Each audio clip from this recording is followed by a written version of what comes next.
आपण नेहमी सगळे दुधात लिंबू पिळून पनीर बनवतो, पण कधी तुपातून उरलेल्या पाण्यापासून पनीर बनवून पाहिलंयत का?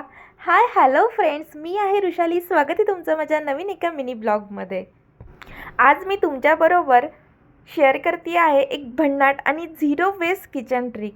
तूप कढवण्याआधी जे पाणी उरतं ते पाणी सहसा आपण वेस्ट करतो, पण आज मी तेच पाणी मंद आचेवर गॅसवर गरम करत आहे. पाणी गरम झाल्यावर मी त्यात अर्धा ते एक लिंबू पिळलं आणि पहा, पाणी वेगळं होतंय आणि छान छान पनीरचे कण तयार होत आहेत. आता एका भांड्यावर रुमाल ठेवून हे सगळं मिश्रण त्यात ओतलं. सगळं पाणी गळून गेलं आणि उरलं फक्त सॉफ्ट फ्रेश पनीर. हे पनीर फडक्यात घट्ट बांधून मी रात्रभर फ्रीजमध्ये ठेवलं आणि बघा, सुंदर घरगुती आणि हेल्दी पनीर तयार झालं आहे, अगदी वेगळ्या पद्धतीने. कसं वाटली ही रेसिपी नक्की कमेंट्समध्ये सांगा. Thanks for watching. Bye, take care.